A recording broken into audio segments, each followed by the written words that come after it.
Hello everyone, welcome back to your channel test of knowledge.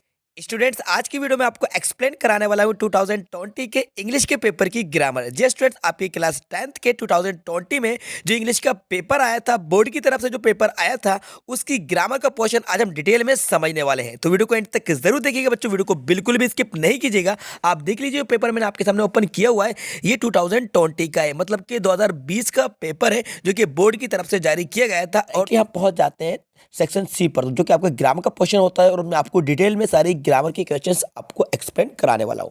तो section C जो कि grammar का question है, और ये है हमारा क्वेश्चन नंबर 7। इसमें आपका जो फर्स्ट क्वेश्चन है, इसमें पहले हम फिल इन द ब्लैंक्स को कवर करेंगे, इसके बाद मैं आपको इसकी ड्यूएस डायरेक्टेड को भी डिटेल में एक्सप्लेन कराऊंगा। सो स्टूडेंट, हमारा फर्स्ट क्वेश्चन है, he blank space to school daily. Option आपके सामने गो, गोइंग, गोज।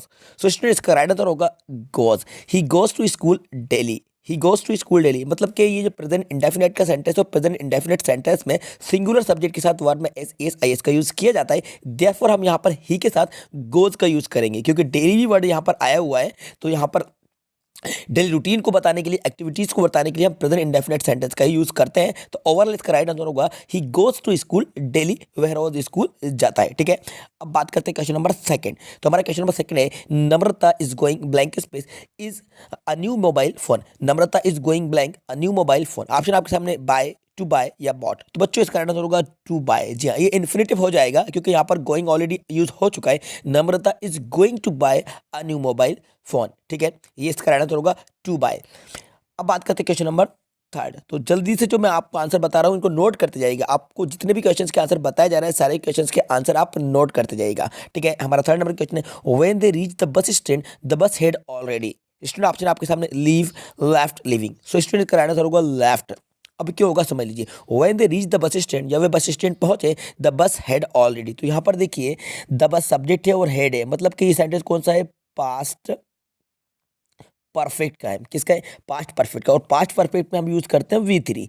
ठीक है, सारी परफेक्ट में वी थ्री यूज की जाती है। तो लेफ्ट जो है ये वी थ्री है, थर्ड फॉर्म है, इसलिए इसका आंसर होगा लेफ्ट। मतलब कि when they reach the bus stand, जब वे बस स्टैंड पहुंचे, the bus had already left, बस पहले से ही जा चुकी थी, निकल चुकी थी। ठीक दोस्तों, मुझे पता है आप सब परेशान हो, सीबीएसई ने पैटर्न बदल दिया है हमारा, बट टेंशन मत लीजिए। मजे की बात यह है कि पूरा पैटर्न ऑब्जेक्टिव हो गया, इसलिए हमें करनी है सिर्फ और सिर्फ मॉक टेस्ट की प्रैक्टिस। तो ये एक ऐप है फ्लो, चलो पहले डाउनलोड करो। अब आपको इस प्रैक्टिस सेक्शन में जाना है, और सारे सब्जेक्ट्स के क्लास 12 और क्लास 10 दोनों ही के स्टूडेंट्स के लिए ये एक बनी हुई है पूरे एग्जाम इन्वायरमेंट की फीलिंग के साथ। इस मॉक पेपर में टाइमर भी लगा हुआ है, तो आपको टेस्ट के एंड पर पता चल जाएगा कि कौन सा सवाल आपने सही किया और कौन सा गलत। हर टेस्ट की अपनी रिपोर्ट जनरेट होती है। दूसरी और ज्यादा इंपॉर्टेंट बात, जिस भी क्वेश्चन में आपको प्रॉब्लम हुई, उससे इमीडिएटली आप इस ऐप पर एक्सपर्ट ट्यूटर से पूछ सकते हो, और 60 सेकंड्स के अंदर एक ट्यूटर आपके साथ लाइव कनेक्ट हो जाएगा, और आप अपना कंसेप्ट क्लियर कर लो। अभी इंस्टॉल करो, और इस बार बोर्ड में आप 100% स्कोर टारगेट करोगे। ठीक है, तो राइट आंसर होगा इसका लेफ्ट। अब देखते हैं क्वेश्चन नंबर हम 4। तो हमारा क्वेश्चन नंबर 4 है, Ruchi was very tired so she blank to bed early. तो राइट आंसर हो जाएगा went. Ruchi was very tired so she went to bed early, मतलब ये पास्ट की बात थी। Ruchi was very tired, Ruchi बहुत ज्यादा थकी हुई थी, रुचि बहुत टायर्ड थी। So she went to bed early, वे जल्दी बेड पर चली गई। देयरफॉर इसका जो राइट आंसर होगा वो होगा हमारा वेंट। ओके, क्लियर हो रहा है सारे क्वेश्चन के आंसर। अब बात करते हैं question number 5। I have been blank English since 1987। Teach, taught या टीचिंग। सो स्टूडेंट्स का राइट आंसर होगा हमारा टीचिंग। क्यों होगा, क्योंकि ये प्रेजेंट परफेक्ट कंटिन्यूस का सेंटेंस है, प्रेजेंट परफेक्ट कंटिन्यूस। तो किसी भी कंटिन्यूस के टेंस में हम V one I N G का यूज करते हैं, इसलिए राइट आंसर होगा I have been teaching English since 1987, मतलब कि मैं 1987 से इंग्लिश पढ़ा रहा हूँ। ठीक है, टीचिंग राइट आंसर है। अब देखते हैं आप क्वेश्चन नंबर 6। गायत्री ब्लैंक इसमें swim in the river when she was young. Use या यूज्ड टू, इसका आंसर होगा हमारा यूज्ड टू, जो कि मॉडल है। Gayatri used to swim in the river when she was young. ठीक है, गायत्री नदी में तैरा करती थी जब वे यंग थी, तो यूज्ड टू इसका आंसर होगा।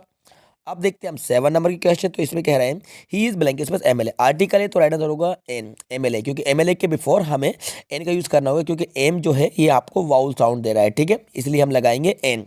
क्लियर है, मैंने 7 क्वेश्चन के आंसर बता दिए पूरे के पूरे, ये हमारे ए वाला पोर्शन था। अब बात करते हैं हम इसके बी वाले पे। तो देखिए, बी का फर्स्ट क्वेश्चन है she studied hard blank failed. इसका राइट आंसर होगा हमारा बट। क्यों होगा, she studied hard but failed, मतलब कि उसने कठिन परिश्रम किया, उसने अच्छी स्टडी करी बट फेल, फिर भी वे फेल हो गई, किंतु वे फेल हो गई, तो बट का यूज करेंगे।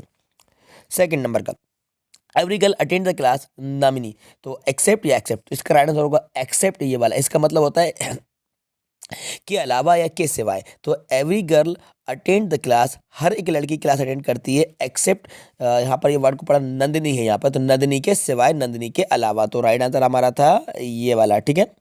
अब देखते हैं थर्ड नंबर का क्वेश्चन। स्टार्टिंग ब्लैंक के से डॉग सेल्डम बाइट, तो उसमें लगा दीजिए barking, barking dog seldom bite. Fourth number का question, I come in madam, तो परमिशन लेना है आपको, लगा दीजिए मे I come in madam, permission लेने के लिए हम मे का यूज़ करते हैं, तो आइडन होगा may I come in madam. Fifth number का है the box is very light आई, तो यहाँ पर लग जाएगा कैन, कैपेसिटी वाली बात चली, the box is very light I can lift it, ठीक है, मतलब बॉक्स जो है बहुत ज़्यादा लाइट है, हल्का है, मैं से उठा सकता हूँ, आई कैन आ जाएगा। Six number, she has been reading an English novel, और यहाँ पर ब्लैंक स्पेस के बाद 2 आवर्स है, तो यहाँ पर राइट आंसर होगा हमारा 4 फॉर 2 आवर्स, मतलब ड्यूरेशन ऑफ टाइम, और ड्यूरेशन ऑफ टाइम के बिफोर हम 4 लगाते हैं, तो इसका राइट आंसर होगा 4। She has been reading an English novel for 2 hours, ठीक है। अब देखते हैं इसका 7 नंबर का, ही इज सिटिंग ब्लैंक पे सीता एंड गीता, तो यहाँ पर राइट आंसर होगा हमारा between, he is sitting between Sita and Gita, मतलब ये सीता एंड गीता के बीच में बैठा हुआ है। दो लोगों की बात को बताने के लिए बिटवीन यूज करते हैं, मतलब 2 पर्सन या 2 थिंग्स के बीच की बात को बताने के लिए बिटवीन करते हैं, और 2 से ज़्यादा के लिए, मोर देन 2 के लिए हम अमंग का यूज़ करते हैं। क्लियर है स्टूडेंट? सारी क्वेश्चन के आधार मैंने आपको बता दिए, ये थे हमारे फिलहाल। अब कवर कर लेते हैं हम इसके डू एज डायरेक्टेड, ठीक है। तो फर्स्ट क्वेश्चन है, she writes a letter, change into negative, तो आपको नेगेटिव में चेंज करना है, प्रेजेंट इंडेफिनिट का है, शी राइट्स अ लेटर, तो इसका राइट आंसर हो जाएगा बच्चों she does not write a letter, she does not write a letter, ये इसका राइट आंसर हो जाएगा, प्रेजेंट इंडेफिनिट का सेंटेंस था, इसलिए she does not write a letter. Second question, they sang a poem, change into passive voice, तो passive voice में हमें चेंज करना है, तो दे सेंग अ पोएम, इसका राइट आंसर हो जाएगा a poem was sung by them, a poem was sung by them, ये इसका हमारा करेक्ट आंसर हो जाएगा, क्योंकि सेंटेंस पास्ट में था, इसलिए हमने पहले ऑब्जेक्ट लिया अ पोएम, इसके बाद हेल्पिंग में लगाएंगे वाज, सेंग की थर्ड फॉर्म हो जाएगी संग, और देन बाय, देन दे का हो जाएगा them, a poem was sung by them, ठीक है।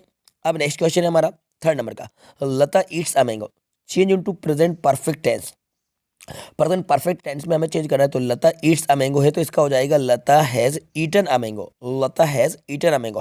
प्रेजेंट परफेक्ट में सब्जेक्ट सिंगुलर के बाद हेल्पिंग वर्ब लगाएंगे हैज, और ईट की थर्ड फॉर्म यूज करेंगे ईटन, ठीक है, सारे परफेक्ट में वर्ब की थर्ड फॉर्म का यूज करते हैं, देयरफॉर करेक्ट आंसर होगा Lata has eaten a mango. Clear है?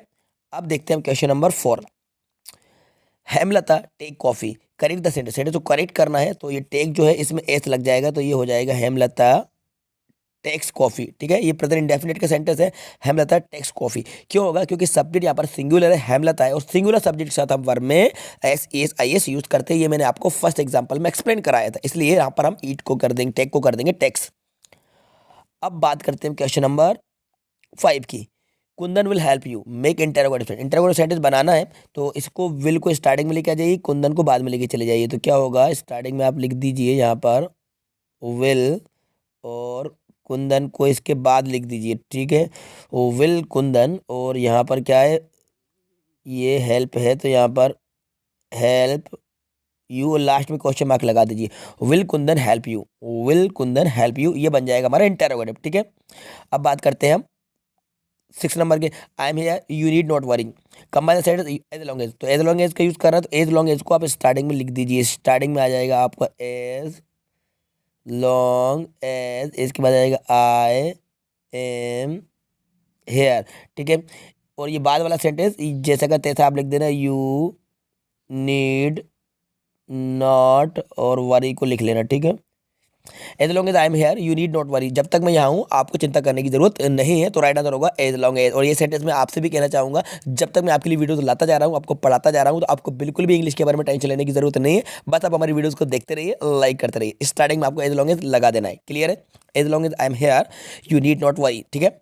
अब बात करते हैं 7 नंबर क्वेश्चन, लास्ट है, Rajkumar did not do his duty, करना क्या है, चेंज इनटू अफर्मेटिव, अफर्मेटिव में चेंज करना है, तो अफर्मेटिव में चेंज करने के लिए ये जो लिखा हुआ है ना नॉट डू, इसको हटा दो, बस Rajkumar did his duty, Rajkumar did his duty, ये हो जाएगा हमारा अफर्मेटिव में चेंज। ठीक है, तो मैंने ये जो पेपर था हमारा 2020 का, इसका जो ग्रामर का पोर्शन था सेक्शन सी, डिटेल्ड में आपको एक्सप्लेन करा दिया है। फिलहाल को भी कवर कर लिए, इसके डू एज डायरेक्टेड टू भी कवर कर लिए। आई होप ये आपको समझ में आ गए होंगे।